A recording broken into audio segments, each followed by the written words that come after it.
I'm very excited about this. I'm very excited about this video. I am excited about this.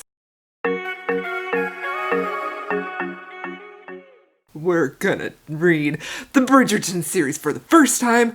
All the spoilers in here. So, if you haven't read them yet, don't watch this, because I'm gonna be spoiling all of it. I'm gonna be spoiling it. I'm gonna tell you all how I feel, and it's gonna be a good time. So, today, Book Twitter, Bookstagram is all a kerfuffle over the Bridgerton Netflix series, which was just finally, the date was announced, December 25th, Christmas present to all historical romance fans. We have redeemed 2020. This looks so good. So they announced the date, they released some pictures, and everybody, including myself, is freaking out about it. I am now in about 3 different Discords talking about the Bridgerton series, and I'm very excited about it. And there is a read-along happening in November, a couple of them, but I wanted to read them right now. So I decided that I'm going to start them right now. I'm going to start them right now. I'm going to read 2 books in each vlog. I'm going to vlog my whole reading experience, and I'm going to include spoilers. So if you don't want to be spoiled for these books, then don't watch this. But if you have read these and you want to come along my journey of reading The Duke and I is the first one, and The Viscount Who Loved Me is the second one, then you can be here and watch with me. And yeah, I'll try not to, I'm gonna gush and fangirl and hopefully not like rant, because, you know, I'm assuming I'm gonna love these. I'm sure I'm gonna love these. And I'm just so excited. Like, the pictures have made me so excited. Like, the costumes are gorgeous. The actors and actresses are gorgeous. Like, I just want it to be Christmas today so we can watch it. So I really was gonna wait to read these with the group, but I just really want to read them right now. I'd really like to read them right now, and I'd really like to have my opinions before I have a chance to be swayed one way or the other, you know? So, also, I just finished a 2-star book, and it was honestly super disappointing, and I really just wanted to get into something that I really love, and that's gonna be The Duke and I think I'm gonna love it. I think so. I don't have, I have the mass market paperbacks, so they don't have step backs, but that's okay. I'm excited about it. So this is a very chaotic introduction to me reading these. This is just me letting you know that Book Twitter and Bookstagram is blowing up. Everybody's excited, and I'm excited too. And so I'm gonna read them. And then I'll be back when I have read some so we can talk about it. This is so exciting. Yee! Okay, I'll see you guys when I've read some. Well, here's your first reading update on The Duke and I. So, I started listening to this on audio, and I felt like I wasn't paying attention very well. Like, it's not that I didn't enjoy it, I feel like sometimes I'm just not in an audiobook mood, and it's hard for me to pay attention, you know, and I feel like I'm missing parts of it, and I really wanted to digest the whole story and, like, have it, like, in my brain. So when I watch the show, I'll be able to be like, I know this. So I'm 20 pages in. When I listened to the audiobook, I think it was on page, like, 50, so then I went back and, like, have been skimming through it and realizing that I was getting the gist, but I was missing the details, and I wanted the details. So that's basically just the prologue, and then a little bit of chapter 1. And the prologue is so sad. Like, can I just tell you how heartbreaking it was to read about what happened to Simon's mother? Just, like, that whole way that she describes. Like, the Duke comes in, he's so excited that he finally has a son, and no one pays attention to the mother, and she slowly bleeds out and dies, and I just was like, oh, like, it's such a, the way that Julia writes is so interesting. It's so good because she has like, it has a little bit of like a very lighthearted, readable feel, but at the same time, she has these sort of like gut punching moments like that where like it's almost like it's not really a comedy, but it was like almost like a little funny how she was describing how the Duke really wanted a son and just the way that she would describe it. And then when it came to when the mother died, she's like, and then she just bled quiet, no one paid attention that she bled out until she died. And I was just like, oh, just like a gut punch. And it just made me so sad. Like, it just made me very sad to see that that was really the role of so many women. It was just to be married and to bear children, to bear an heir. And if you didn't bear an heir, like I feel like so oftentimes we glamorize the women who married dukes or whatever in historical romance that we forget about that really they didn't have it that great either, like even though we think the grand prize is to win a duke, like, yeah, she won the duke and then no one cared that she bled to death, like, I don't know. It was very sad. It was very sad. And even like Simon's, like his childhood when he deals with the stutter and the nurse is so kind to him and you see the Duke just be so absolutely horrible to Simon. It just makes you just love him so much. And I feel like that's always such a powerful way to get you to really relate and love the character, Anyway, so right now we're at the part very, very early in when Daphne and her mother are reading over Lady Thistledown. Is that right? Lady Whistledown, when they're reading Lady Whistledown's gossip papers, and I can already tell that Daphne, she's a witty chick. I'm gonna like her. So overall, I'm super into this. Like, I am reading this before the group read, but I just really wanted to read it, and so here I am reading it. I'm really, really loving it. So I know it's still early, 20 pages in, and there's much story to tell, but I am very into this, and I cannot wait for the show. It's going to be so good. Don't hate me, friends, that I'm reading this without you. Anyway, I'm reading this book, and I'm loving it. And I am on chapter 4, 70 pages in, and I just have to say, like, I am so impressed with Julia Quinn. Like, her writing she really, so far, this has been very lighthearted and very fun, and the banter between Simon and Daphne, like, they just barely met, and what was his name? The guy that was proposing to Nigel. Like, she just knocked Nigel out, and I just thought this is so fun. This is such an enjoyable book. It's just so happy, and I just needed it, and so I really love it. I love that, like, the little, not really hate, but they're both kind of like on each other's nerves, both Simon and Daphne, even though Simon was obviously attracted to Daphne. I just loved it. It's so fun. So I feel like I feel like Julia Quinn is probably going to be an author who can do like hard and heavy stuff, which I feel like we saw in the prologue when Simon's mother died and his interaction with his dad, and now we're seeing this side of her where she's really good with banter and lighthearted and fun. And I've heard a few reviewers, man, this clip is going well, huh? Refer to her as fluff. And honestly, I kind of really hate that term because it seems like it's always applied to romance or YA books, both of which are genres that women typically enjoy reading, because maybe it is fluff, but is there anything wrong with that? I know I've talked about this in several videos, but I am here to tell you that romance books, historical romance books in particular, have been a sanity saver for me this year. And so if that means that it's fluff, I don't freaking care, because I need that. I need to find the solace that romance books, happily ever after, fun banter brings to me. And so I get a little bit irritated when people write them off and say, oh, it's just fluff. And so what if it is? Like, I feel like this is not fluff. I mean, it's very lighthearted and fun, but I'm not sure what kind of work she's going to do in here, and I don't know that even that matters, because it's enjoyable. It's an escape, and I enjoy it, and I need it, and I don't really appreciate when something that I find essential to me, romance books, is called fluff and made to seem like it's not important, or that it's lesser, or that it's not worthy of reading because someone deemed it was fluff, or that it didn't have any literary value. Like, I just hate it. So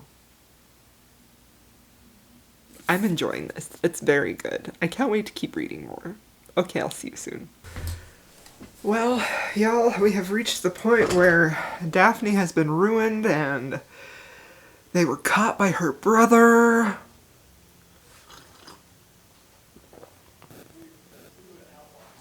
And Simon was just starting to, like, recognize his feelings for Daphne. And Daphne realizes that she loves him. And there's a duel, and so much is happening in such a short amount of time. And I feel like, so I am currently on page 229, chapter 13. I have this much left, and I'm very impressed with how adept Julia Quinn is at balancing levity and brightness and happiness and fun with, like, the sort of serious undertones, and also, like, the serious consequences of what happened when Antony caught Daphne and Simon. And, like, as soon as Antony walked in and Daphne was in a stage of undress, I was like, oh no, like, I can't believe that is so embarrassing. And so I'm just thinking this is super embarrassing, but obviously, like, even though I've read so much historical romance, I'm still thinking of it from the worldview we're at now, where I'm like, oh, this is super embarrassing, and not thinking, oh, okay, he's gonna have to marry her or they're gonna duel. Like, so that's just really interesting. I love it. I love it so much. It's so good, and I'm so rooting for Daphne and Simon. And so Simon has just, so they just had the fake duel where Daphne came up and punched Simon in the eye, which was fabulous. I loved it. It was so, so great. Oh, I loved it. And then he has decided he's going to marry her with the stipulation that she knows that he can't have children. And that has made me think so much about, and maybe it's because I'm a parent that I'm looking at this through the lens of a parent, and I just look back. Hi, hello, thank you.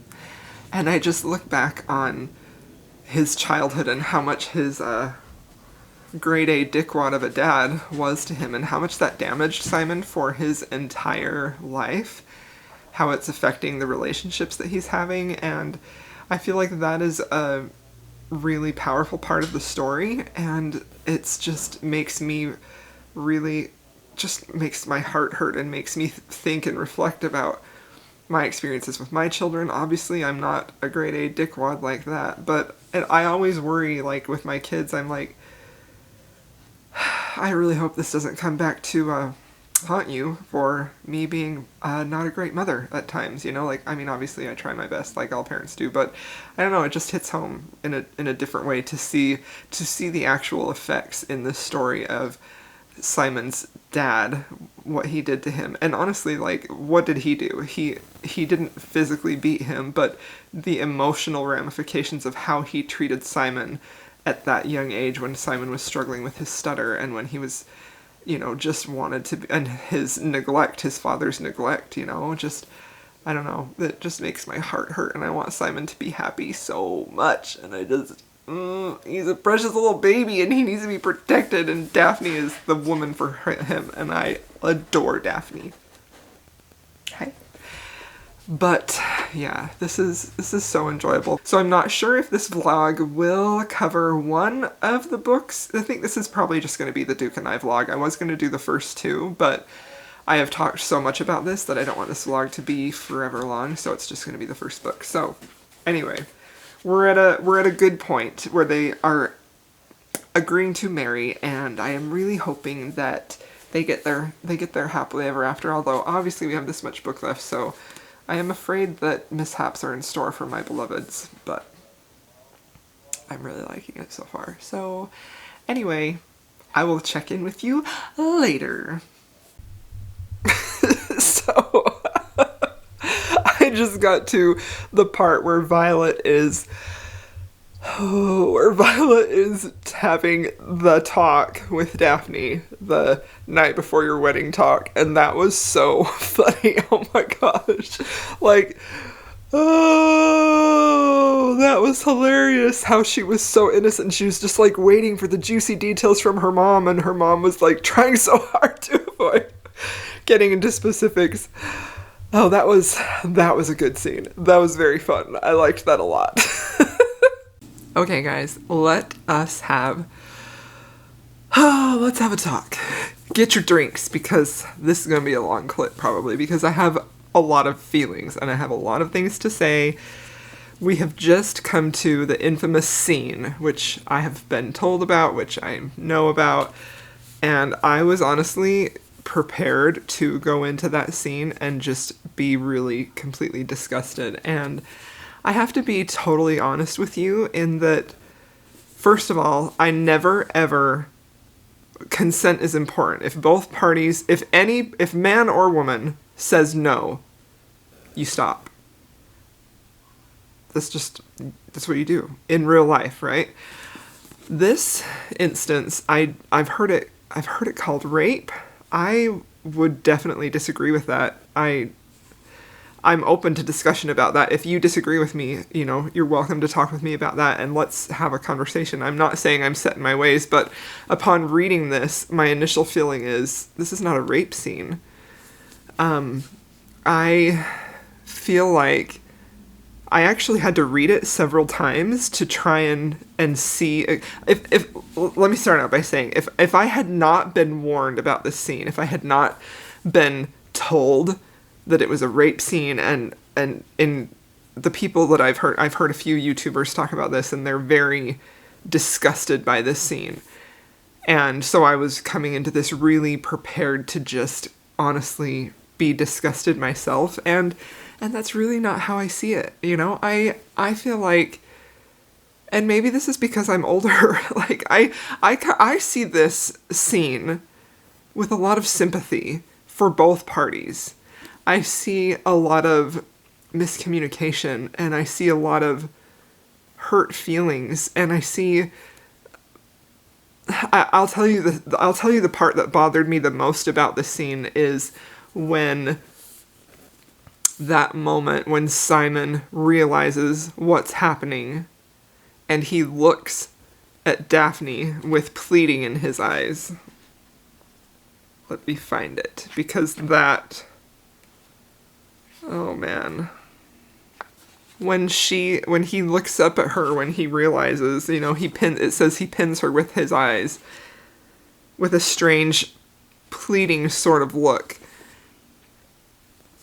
To me, that was a moment of him saying, I'm not strong enough to stop something that I don't want to happen, and that I don't want to happen, and that I have a lot of trauma regarding what would happen. I'm being vague because I don't really want to get into explicit talk. That's just my preference. It felt like he was pleading with her to help him. And at that point, she decides to make it impossible. She decides to put her feelings before his and get what she wants. She wants a baby, potentially. So she takes what she sees as her only opportunity to get that. And so to me, the thing that is very heartbreaking about that scene isn't that, it's not that moment where she forces him, because let's be real here. She did not force him, okay? She didn't force him.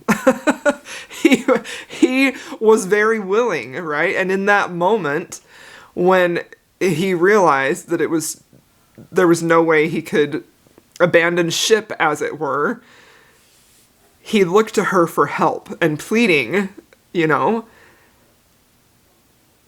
and she chose instead to help herself and to take that moment selfishly in hopes of having a baby. You know what I mean? But at the same time, reading the story, knowing their lives, knowing their motivations, knowing the trauma that Simon has experienced, and knowing how little he has communicated that to Daphne, it makes me feel like, I don't know, you guys, like, I feel like if I were to tell you what bothers me about this scene, it is him pleading with her for help and she ignores it, right? Even if it's with a look, that bothers me, because there is nothing in this scene where he says, "Stop, I don't want this," right? That those words don't leave his mouth. The only thing is their previous communication about that, where he has told her that he just can't have children. She learns the truth of why he's doing that. And so this is a very complicated, I feel like, I don't feel like this is bad. I mean, that's not true. That's not true, okay? I'm trying to talk about this in a way that gets across the way that I feel about this, and I don't want to be insensitive about this issue.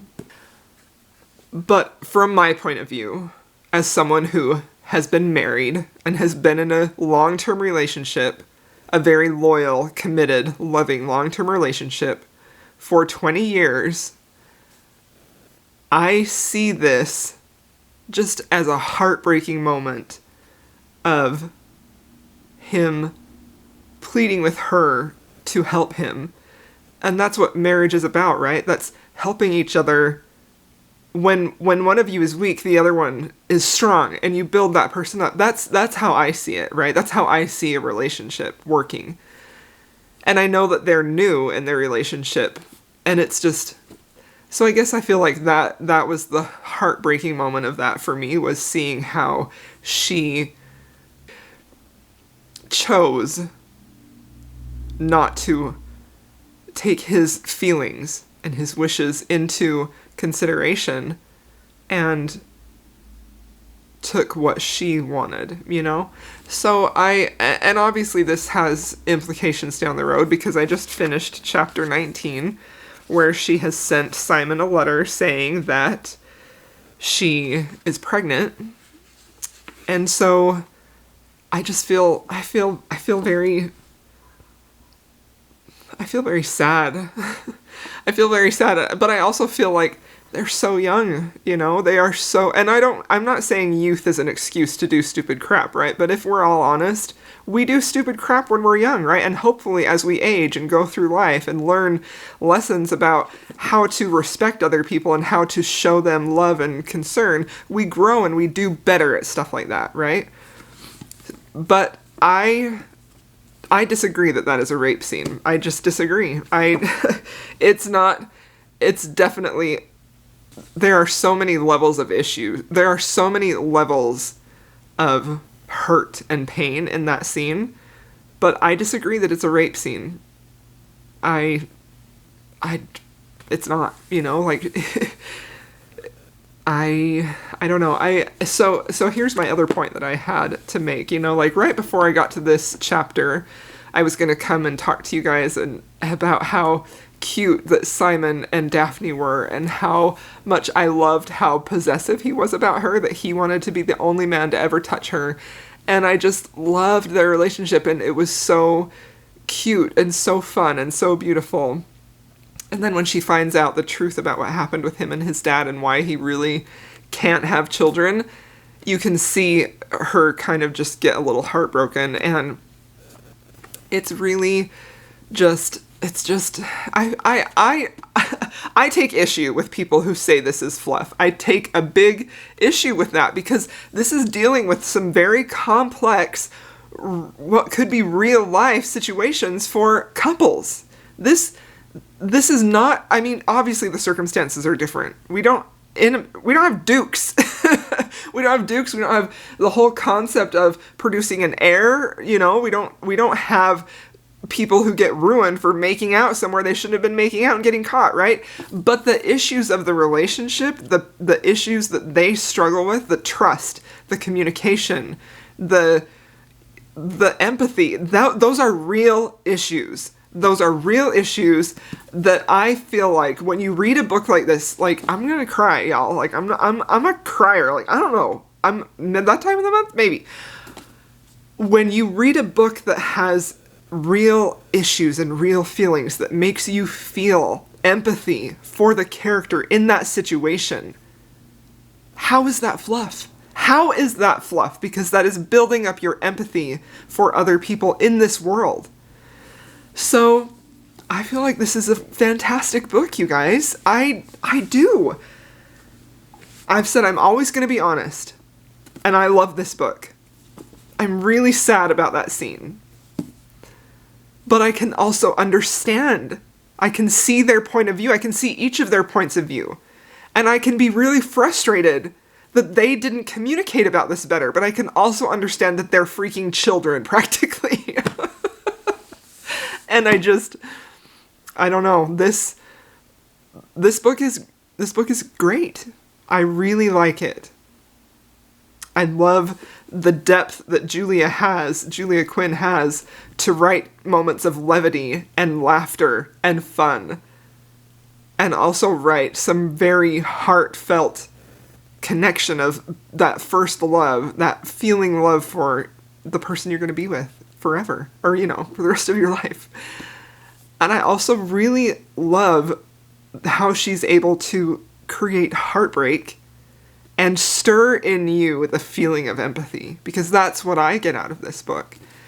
Everyone's response to this book is valid, because that is them seeing it through their eyes and their experiences and their point of view. And this is just mine. It doesn't mean that yours is wrong or that mine is right. It's an individual experience, and that's why I feel like reading fiction, reading romance is so valid. Because we're just here seeing imperfect people trying to find a perfect love and growing and developing empathy through that. I don't know. So I feel like I've said everything I want to say about that scene. I'm nearly finished with it. The next update will be my final thoughts, but obviously this is only going to be about the Duke and I. When I started this vlog, I thought I would do 2 books per vlog, but I don't know how many of the other ones I'm going to vlog. I probably will vlog some of them, but I'm very impressed with Julia Quinn's writing ability, and I am very impressed with this book, and I really love it. Also, Anthony is a jerk. What book is he in, y'all? Because, like, I don't like him much right now, so it'll be interesting to see what happens with him. Anyway, let me know your thoughts about this. Again, I'm not trying to make light of what anyone gets from that scene at all. I'm just trying to tell you this is what I got from it, and this is my perspective on it. So, if you want to have a conversation about that down below, I'd love to check in with you later. Alright, I finished it. I finished it, and I really loved it. I really loved these characters. I really loved the story. I loved the writing. I love this family. I'm really excited to keep reading the other books and to see what happens to the siblings and who they end up with. I think this is such a wonderful family, and it's just this is a very, very charming, very good historical romance. Like, I really, really liked it.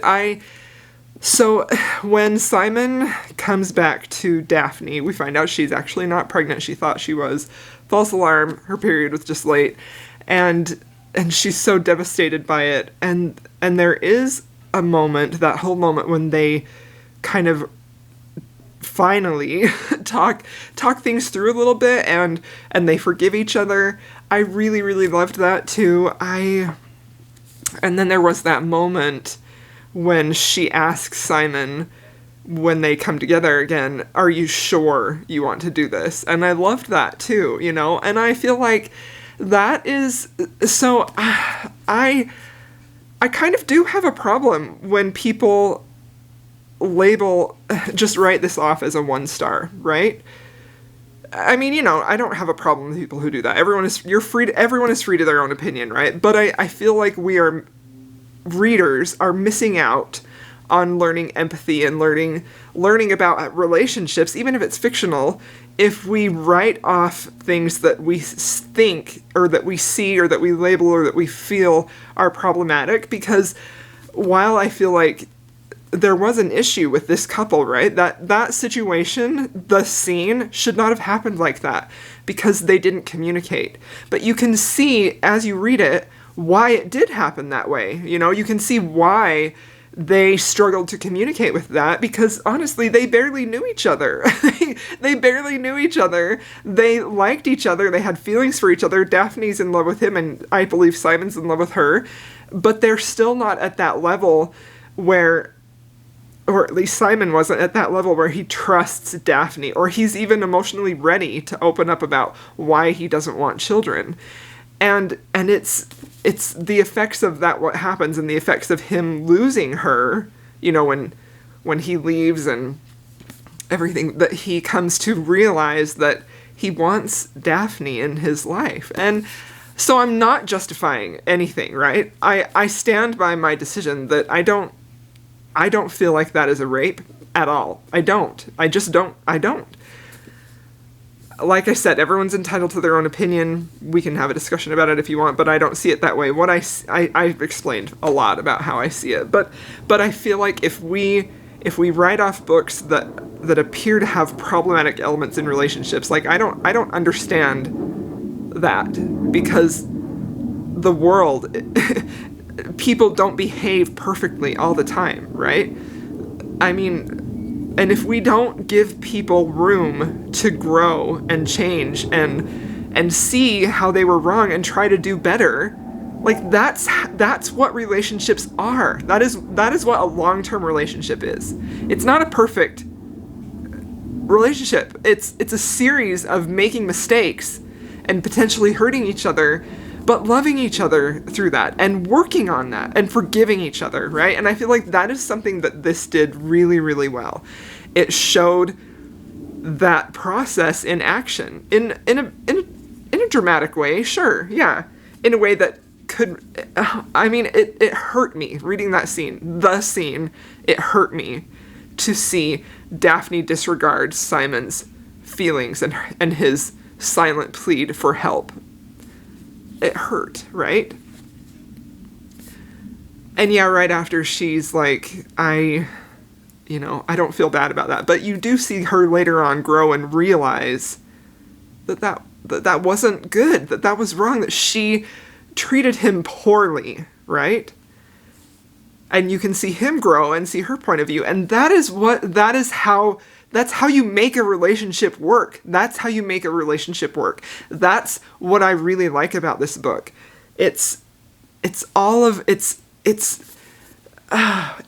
realistic, you know? I feel like that process is realistic. If you're going to write off your partner for hurting you,